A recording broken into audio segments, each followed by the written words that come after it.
આ વિડીયોમાં આપણે ચેપ્ટર 5 કર્મચારી વ્યવસ્થા એની અંદર પસંદગીની પ્રક્રિયા વિશે જોવાનું છે. ભરતી પછીનું બીજું કાર્ય એટલે કે ઉમેદવારને પસંદ કરવા.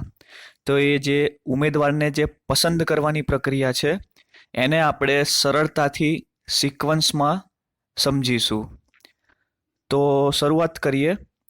હવે પ્રક્રિયા છે એટલે સીધી વસ્તુ છે કે પહેલો મુદ્દો પહેલામાં જ આવવો જોઈએ, બીજો મુદ્દો બીજા ક્રમમાં જ આવવો જોઈએ. એટલે કે કહેવાનો મતલબ એ કે પસંદગીની પ્રક્રિયાના તબક્કા 9 છે, તો આ 9 તબક્કા ક્રમશઃ લાઇનસર આવવા જોઈએ.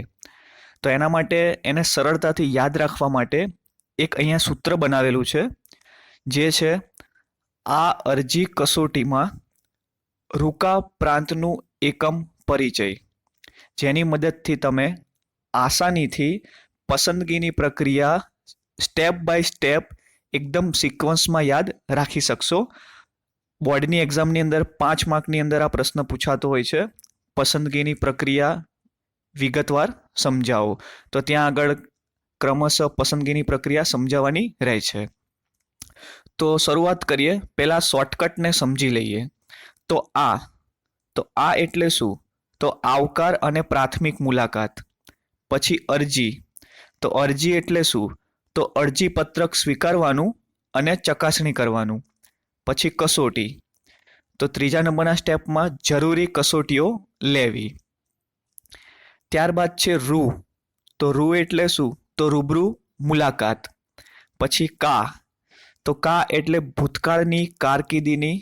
પછી પા એટલે પ્રાથમિક પસંદગી. ત્યારબાદ છે તો તબીબી તપાસ. પછી નું તો નિમણૂક પત્ર. અને એકમ પરિચય. તો એકમ પરિચય અને કાર્યની સોંપણી. તો આમ આ ફોર્મ્યુલાની મદદથી, આ સૂત્રની મદદથી પસંદગીની પ્રક્રિયા આપણે આસાનીથી યાદ રાખી શકીએ છીએ. હવે આપણે આ 9 જે તબક્કા છે એને સરળ ભાષામાં સમજવાનો પ્રયત્ન કરીશું. તો શરૂઆત કરીએ. પહેલો જ તબક્કો આવકાર અને પ્રાથમિક મુલાકાત. તો તમને પોઈન્ટ પરથી જ ખબર પડી જાય કે આની અંદર શું કરવામાં આવશે. તો ઉમેદવારને આવકાર આપવામાં આવશે, એને વેલકમ કરવાનું કહેવામાં આવશે અને એની સાથે પ્રાથમિક મુલાકાત કરવામાં આવશે. હવે એના વિશે આપણે વિગતવાર સમજીએ કે કેમ પ્રાથમિક મુલાકાત કરવી જરૂરી છે. તો જો આપણે કોઈ રિસેપ્શન લિસ્ટ હોય છે સ્વાગત કરતા, કોઈ બી જગ્યાએ જઈએ ત્યાં હોટલ છે, પછી આપણે દવાખાના છે, ત્યાં આગળ જે રિસેપ્શન લિસ્ટ હોય છે જેને સ્વાગત કરતા કહેવામાં આવે છે, તો એ શું કરે છે? તો એ જે તે વ્યક્તિ આવે છે એ વ્યક્તિનું એ સ્વાગત કરે છે. એને કોઈ પ્રશ્ન પૂછવો હોય તો એ રિસેપ્શન લિસ્ટ જે બેઠા હોય એને એ પૂછી શકે છે. તો એવી રીતે જ્યારે એકમની અંદર પસંદગીની પ્રક્રિયા થતી હોય તો સૌથી પહેલાં સ્વાગતકર્તાને એને મળવું પડે છે. એટલે જે તે ઉમેદવાર પસંદગી નોંધાવવા આવ્યો છે એને સૌથી પહેલાં રિસેપ્શન લિસ્ટને મળવું પડે છે. આ જે સ્વાગતકર્તા જે છે એ ઉમેદવારને સૌ પ્રથમ આવકાર આપશે. હવે આવકાર આપીને સ્વાગતકર્તાનું કામ શું? તો સ્વાગતકર્તા પ્રાથમિક પૂછપરછ કરશે, બેઝિક ડિટેલ, કે લાયકાત શું છે, પછી એની પાસેથી જ્ઞાન કેવું છે, એનું કૌશલ્ય કેવું છે. આવી સામાન્ય બાબત જે છે એ સ્વાગત કરતા પૂછે છે. અને ત્યારબાદ જો એને યોગ્ય લાગે સ્વાગત કરતાને કે ભાઈ એનું લાયકાત બરોબર છે,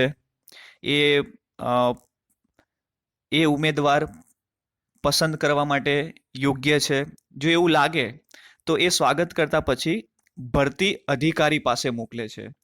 એને યોગ્ય લાગે તો. જો એને યોગ્ય ના લાગે, પ્રાથમિક માહિતી એ મેળવે, અને જો એને યોગ્ય ના લાગે તો એ ભરતી અધિકારી પાસે મોકલતા નથી.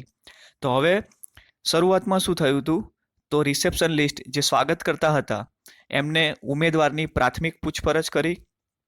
ત્યારબાદ એમને યોગ્ય જણાયું તો એમને ભરતી અધિકારી પાસે મોકલ્યા. હવે ભરતી અધિકારી શું કરશે? તો ઉમેદવાર પાસેથી એ પણ જ્ઞાન કૌશલ્ય અને કામગીરી એના વિશે ઊંડાણપૂર્વક પૂછપરછ કરશે. સ્વાગત કરતા પ્રાથમિક પૂછપરછ કરે છે, જ્યારે ભરતી અધિકારી જે છે એ ઊંડાણપૂર્વક પૂછપરછ કરે છે. અને એક અરજીપત્રક હોય, એપ્લિકેશન, જે અરજીપત્ર ભરવા માટે આપે છે. ક્યારે આપે છે? જ્યારે ભરતી અધિકારીને લાગે કે આવેલો ઉમેદવાર પાસે યોગ્ય જ્ઞાન છે, કૌશલ્ય છે, એની કામગીરી સારી છે. જો આ બધી પૂછપરછ કરતા જો એને યોગ્ય લાગે તો ઉમેદવારને અરજીપત્રક ભરવા માટે આપે છે. હવે આ બધું કાર્ય કેમ પહેલા કરે છે? કેમ સ્વાગત કરતા પ્રાથમિક પૂછપરછ કરે છે? કેમ ભરતી અધિકારી જે છે એ પહેલા પૂછપરછ કરી લે છે જ્ઞાન કૌશલ્યની? તો આનો હેતુ એક જ છે કે જે અયોગ્ય ઉમેદવાર આવે, જેની લાયકાત હોય જ નહીં, એવા અયોગ્ય ઉમેદવાર આવે તો એને શરૂઆતથી જ અરજી કરતા અટકાવવાનો છે. એટલે અમુક વાર બનતું હોય છે કે બિનજરૂરી અરજીઓ આવતી હોય છે. લાયકાત ના હોય, જ્ઞાન ના હોય, કૌશલ્ય ના હોય, છતાં પણ આવા ઉમેદવારો આની અંદર ભાગ લેતા હોય છે, જેને અયોગ્ય ઉમેદવાર કહેવામાં આવે છે. તો આ જે અયોગ્ય ઉમેદવાર છે એને શરૂઆતથી જ અરજી કરતા અટકાવવાનો હેતુ છે આનો. ત્યારબાદ છે અરજીપત્રક સ્વીકારવું અને ચકાસણી કરવી. હમણાં આપણે જોયું કે ભરતી અધિકારી જે છે એ ઉમેદવારને અરજીપત્રક ભરવા આપે છે. તો એ અરજીપત્રક ઉમેદવાર જ્યારે ભરી લે છે ત્યારે પછી અરજીપત્રક સ્વીકારવાનું હોય છે, એક્સેપ્ટ કરવાનું હોય છે. એટલે અને આ અરજીપત્રકની અંદર કેવા પ્રકારની માહિતી હોય છે અને ભરતી અધિકારી કેવા પ્રકારની માહિતી મેળવે છે? તો બેઝિક ડિટેલ હોય. આપણે બધા બી જાણીએ છીએ કે જ્યારે બી જોબ માટે એપ્લિકેશન કરતા હોઈએ, અરજી કરતા હોઈએ, તો ત્યાં આગળ બેઝિક ડિટેલ, નામ ને સરનામું, જન્મ તારીખ એ તો હોય જ છે. પણ એની સાથે સાથે પણ લાયકાતો, શૈક્ષણિક લાયકાત, પછી એક્સપિરિયન્સ, અનુભવ, જ્ઞાન, કૌશલ્ય, આ બધાની જે બેઝિક ડિટેલ જે છે એ ભરતી અધિકારીને અરજીપત્રકમાંથી માલુમ પડે. અને ખાલી અરજીપત્રક આપવાનું હોતું નથી, એની સાથે કેટલાક દસ્તાવેજો પણ સામેલ કરવાના હોય છે. તો કેવા કેવા પ્રકારના દસ્તાવેજો સામેલ કરવાના હોય છે? તો માર્કશીટ એટલે કે ગુણપત્રકો, પછી એક્સપિરિયન્સ લેટર એટલે કે ભૂતકાળમાં ક્યાંય બીજે નોકરી કરતા હોય તો એનો જે એક્સપિરિયન્સ લેટર એટલે કે અનુભવના પ્રમાણપત્રો હોય તો એ પણ રજૂ કરવાનું હોય છે. અને ભરતી અધિકારી આ બધી વસ્તુની ચકાસણી કરશે. જો આ માહિતી ખોટી કે અધૂરી જણાય તો આવા પ્રકારના અરજીપત્રકને રદ ગણવામાં આવે છે. એટલે કે માની લો કે એને કોઈ ગુણપત્રક રજૂ કર્યું, હવે અરજીની અંદર એને કોઈ સારી એવી ડિગ્રી લખેલી છે, પણ એની પાસે એ ડિગ્રીને પ્રૂવ કરવા માટે કોઈ ગુણપત્રક જ નથી, તો પછી આવી અરજીને રદ ગણવામાં આવે છે. એટલે બીજા નંબરના સ્ટેપમાં શું હતું? અરજીપત્રક સ્વીકારવું અને એની ચકાસણી કરવી. જો ચકાસણી કરતા કોઈ માહિતી ખોટી કે અધૂરી જણાય તો અરજીપત્રકને ત્યાં ને ત્યાં રદ ગણવામાં આવે છે. હવે ઉમેદવારનું અરજીપત્રક સ્વીકારી ગયું, એની ચકાસણી પણ કરાઈ ગઈ. પછીના સ્ટેપમાં શું છે? તો પછીના સ્ટેપમાં આવશે જરૂરી કસોટીઓ લેવી, જેને આપણે કહેવાય એક્ઝામિનેશન. જ્યારે બી જોબ મેળવતા હોઈએ સારી એવી પોસ્ટમાં, તો ઘણી બધી કંપનીઓ કસોટીઓ લેતી હોય છે, એક્ઝામ લેતી હોય છે. તો એ કસોટીઓને અહીંયા 4 ભાગમાં વહેંચેલી છે. એવું જરૂરી નથી કે દરેક કંપની આ 4 કસોટી લેતી હોય. કોઈ કંપની 2 કસોટી પણ લેતી હોય, કોઈ 3 પણ લેતી હોય, કોઈ 1 કસોટી પણ લેતી હોય. એટલે ઇન શોર્ટ આ 4 પ્રકારની કસોટી છે જેની મદદથી વૈજ્ઞાનિક રીતે કર્મચારીની પસંદગી કરી શકાય છે. અને આ કસોટીથી શું જાણી શકાય છે? તો ઉમેદવારની માનસિક ક્ષમતા, એની ચપળતા, એની આવડત, એની અભિરુચિ, વિવિધ વસ્તુઓ, એની વિવિધ લક્ષણો આ કસોટીઓ દ્વારા જાણી શકાય છે. સૌથી પહેલી કસોટી છે બુદ્ધિ કસોટી. તો બુદ્ધિ કસોટીથી શું જાણી શકાય છે? તો ઉમેદવારની બુદ્ધિ કેટલી છે, એની ચપળતા કેટલી છે, એની યાદ શક્તિ કેટલી છે, એની વિચારવાની શક્તિ કેટલી છે, એની નિર્ણય શક્તિ કેવી છે. તો આ બધી વસ્તુ જે છે, આ બધા ગુણો જે છે એ બુદ્ધિ કસોટીની મદદથી જાણી શકાય છે. એક્ઝામની અંદર આ અલગથી પણ પૂછાતું હોય છે કે બુદ્ધિ કસોટીથી ઉમેદવારનું શું જાણી શકાય છે. તો આ ચારે ચાર કસોટી ઇન્ડિવિજ્યુઅલ VSQમાં પણ પૂછાતું હોય છે. ત્યારબાદ છે અભિરુચિ કસોટી. તો અભિરુચિનું બીજું નામ થાય રસ, ઇન્ટરેસ્ટ. તો નામ ઉપરથી જ એનું કામ છે. તો કઈ રીતે? તો જે ઉમેદવારને પસંદ કરેલો છે એ પસંદ કરેલા ઉમેદવારને કાર્ય પ્રત્યે અભિરુચિ કે રસ છે કે નહીં એ અભિરુચિ કસોટી દ્વારા જાણી શકાય છે. ત્યારબાદ છે ધંધાકીય કસોટી. તો ધંધાકીય કસોટીથી શું જાણી શકાય છે?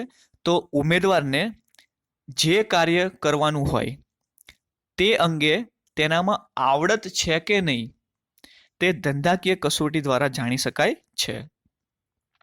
સપોઝ કોઈ ઉમેદવારને કોમ્પ્યુટર ઉપર કામ કરવાનું છે, તો હવે એને કોમ્પ્યુટરની અંદર એની આવડત છે કે નહીં તો એ આ ધંધાકીય કસોટી દ્વારા જાણી શકાય છે. અને ત્યારબાદ છેલ્લી કસોટી મનોવૈજ્ઞાનિક કસોટી. તો આ કસોટી દ્વારા ઉમેદવારનો સ્વભાવ કેવો છે, એનો આત્મવિશ્વાસ કેવો છે, એનું વલણ એટલે કે એટીટ્યુડ, પછી એની ટેવ, એની હેબિટ શું છે, આ બધી વસ્તુ મનોવૈજ્ઞાનિક કસોટી દ્વારા જાણી શકાય છે. તો ઇન શોર્ટ આ વિવિધ કસોટીઓ છે જેની મદદથી ઉમેદવારની માનસિક ક્ષમતા, ચપળતા, આવડત, હોશિયારી, અભિરુચિ વગેરે ગુણો જાણી શકાય છે.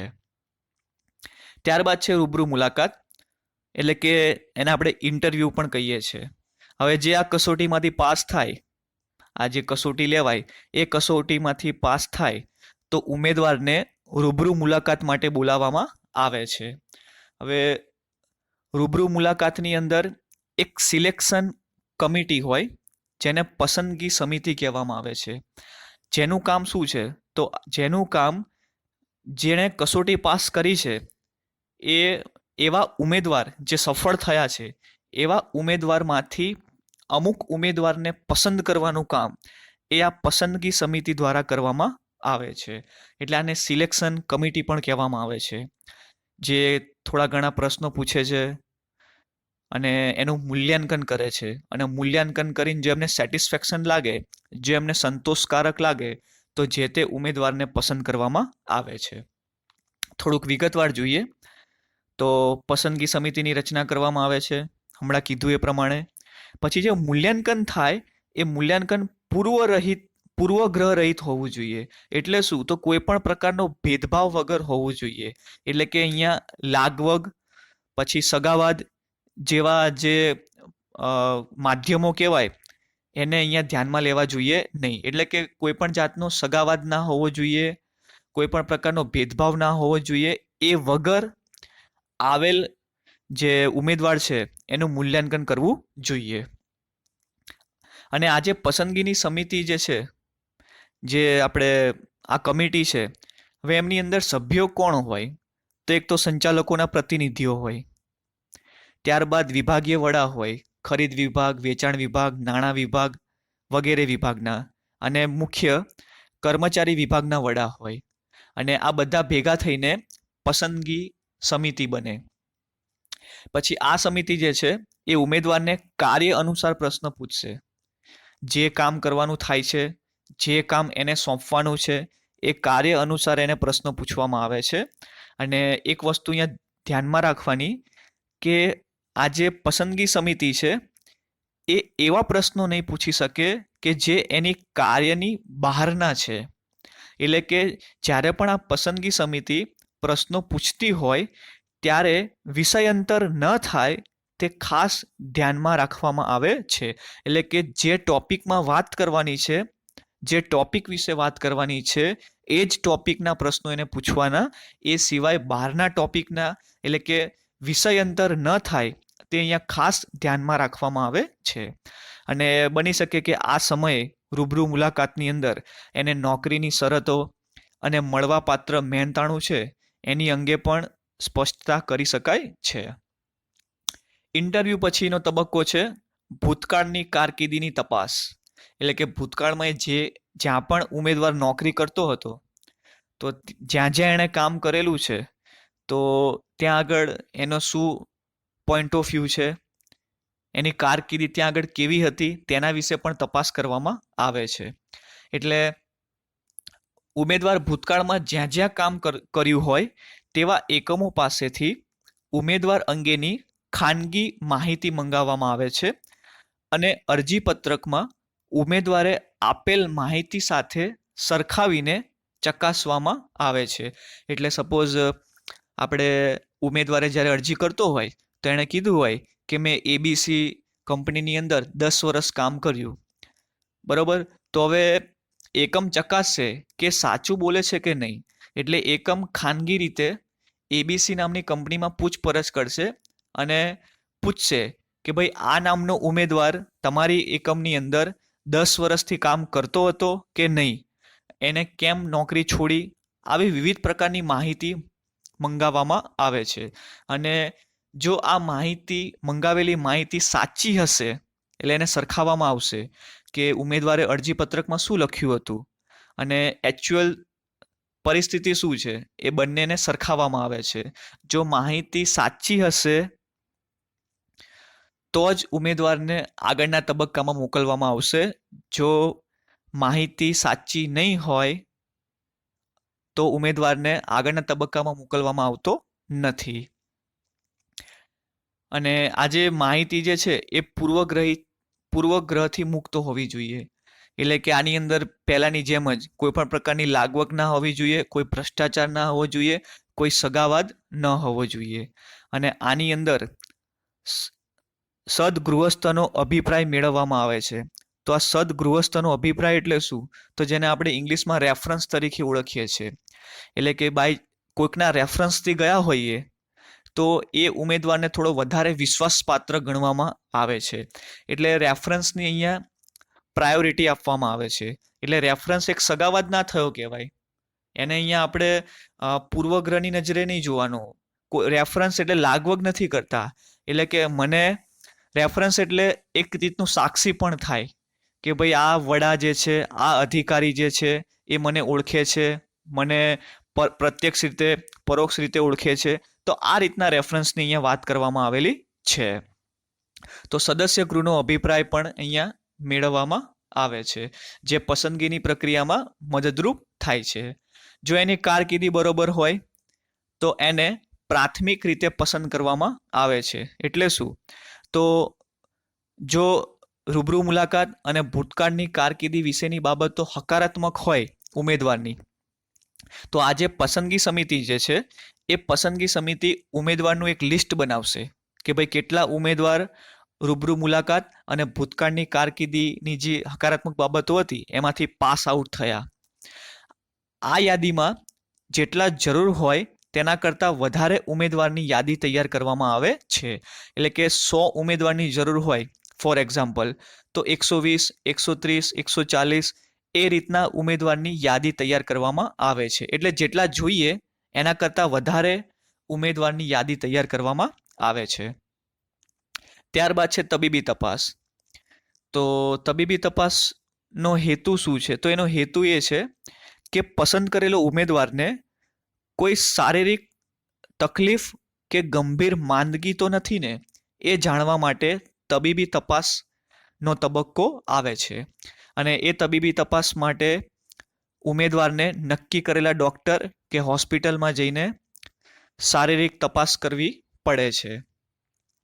અને જેની આ તબીબી તપાસ કરતાં એવું માલુમ પડે કે એને કોઈ શારીરિક તકલીફ નથી અથવા એને ગંભીર માંદગી નથી, તો એવા ઉમેદવારને પસંદ કરવામાં આવે છે. અને જે બાકીના વધારાના જે ઉમેદવાર હતા એને પ્રતીક્ષા યાદીમાં સામેલ કરવામાં આવે છે. એટલે કે વેઇટિંગ લિસ્ટ. ફોર એક્ઝામ્પલ તરીકે એકમમાં 100 કર્મચારીની જરૂર છે, હવે 120 કર્મચારીઓ અહીંયા બંધ બેસે છે. એટલે કે જેની ઇન્ટરવ્યૂ પણ પોઝિટિવ છે, ભૂતકાળની કારકિર્દી પણ પોઝિટિવ છે. તો હવે 120 તો લેવાના થતા નથી, 100 જ લેવાના થાય છે. તો બાકીના જે 20 કર્મચારીઓ જે છે, ઉમેદવાર, તો એને પ્રતીક્ષા યાદીમાં સામેલ કરે છે. અને અહીંયા એક વસ્તુનું ધ્યાન રાખજો કે અહીંયા કર્મચારી શબ્દ આપણે બનતા સુધી ના વાપરતા, કારણ કે જ્યારે હજી અ, આવેલો જે ઉમેદવાર જે છે એ એકમનો ભાગ નથી બન્યો, એ ભાગ બનવા જઈ રહ્યો છે, એટલે એ ઉમેદવાર એટલે કે કેન્ડિડેટ કહેવાશે. એકવાર એ પસંદ થઈ ગયો પછી એ ઉમેદવારમાંથી કર્મચારી બનશે. અને આ પ્રતીક્ષા યાદી એટલા માટે બનાવવામાં આવે છે કે ભવિષ્યમાં જ્યારે કર્મચારીની જરૂર ઊભી થાય તો એકમ આ વેઇટિંગ લિસ્ટમાંથી ક્રમ અનુસાર ભરતી કરી શકશે. અને આમાં કેટલાક પેરામીટર્સ બી એ લોકો નક્કી કરેલા હોય છે, જેમ કે ડ્રાઈવર માટે દીર્ઘદ્રષ્ટિ, એટલે કે એના આંખના ચેકઅપ માટે મોકલે. પછી જો લશ્કરમાં ભરતી થતી હોય તો ઊંચાઈ અને વજન જેવા માપદંડો જોવામાં આવે છે. તો વિવિધ રીતની તબીબી તપાસ હોઈ શકે છે. હવે ઉમેદવાર તબીબી તપાસમાંથી પસાર થઈ જાય પછી અંતે એને એપોઇન્ટમેન્ટ લેટર એટલે કે નિમણૂક પત્ર આપવામાં આવે છે. આખરી પસંદગી બાદ ઉમેદવારને નિમણૂક પત્ર આપવામાં આવે છે, જેમાં ઉમેદવારને કયા સ્થળે, કઈ જગ્યા માટે, કઈ સત્તા, ફરજો, જવાબદારી તથા કર્મચારીને મળવાપાત્ર પગાર, એને આર્થિક અને બિન આર્થિક બાબતોની જાણકારી આ એપોઇન્ટમેન્ટ લેટર એટલે કે નિમણૂક પત્ર દ્વારા આપવામાં આવે છે. એની અંદર બધી જ ડિટેલ લખેલી હોય કે ઉમેદવારની સત્તા શું છે, એની કઈ ફરજો છે, એને કઈ જગ્યા માટે પસંદ કરવામાં આવે છે, એનો પગાર કેટલો રહેશે, એનો આર્થિક અને બિન આર્થિક કઈ કઈ સગવડો મળશે, આ બધી જ વસ્તુ નિમણૂક પત્રની અંદર ઉમેદવારને જાણકારી આપવામાં આવે છે. ત્યારબાદ છેલ્લું સ્ટેપ છે એકમ પરિચય અને કાર્યની સોંપણી. તો આધુનિક એકમો નિમણૂક પત્ર આપ્યા પછી અને કાર્યની સોંપણી કરતા પહેલા કર્મચારીને એકમની નીતિ, પર્યાવરણ, ઉપરી અધિકારીઓ, સહકર્મચારીઓ અને તાબેદારો સાથે પરિચય કરાવે છે. એટલે ઇન્ટ્રોડક્શન કરાવે છે કે એકમની અંદર સહકર્મચારીઓ કોણ છે, એના ઉપરી અધિકારીઓ કોણ છે, એકમની અંદર એટમોસ્ફિયર કેવું છે, એકમની શું નીતિ છે, તાબેદારો કોણ છે, આ બધા સાથે ઇન્ટ્રોડક્શન એટલે કે પરિચય કરાવે છે. અને ત્યારબાદ છેલ્લે પસંદ કરેલા ઉમેદવારને એકમ પરિચય કરાવ્યા બાદ તેને કાર્યની સોંપણી કરવામાં આવે છે. તો આ હતી પસંદગીની પ્રક્રિયાના 9 તબક્કા. એકવાર ફરીવાર રિવાઇઝ કરી લઈએ તો સૌથી પહેલા આવકાર અને પ્રાથમિક મુલાકાત, ત્યારબાદ અરજીપત્રક સ્વીકારવું અને ચકાસણી કરવી, ત્યારબાદ જરૂરી કસોટીઓ લેવી, પછી છે રૂબરૂ મુલાકાત, એના પછી ભૂતકાળની કારકિર્દીની તપાસ, પ્રાથમિક પસંદગી, પછી તબીબી તપાસ, નિમણૂક પત્ર અને છેલ્લે એકમ પરિચય અને કાર્યની સોંપણી. તો આ 9 તબક્કામાં પસંદગીની પ્રક્રિયા પૂર્ણ થાય છે.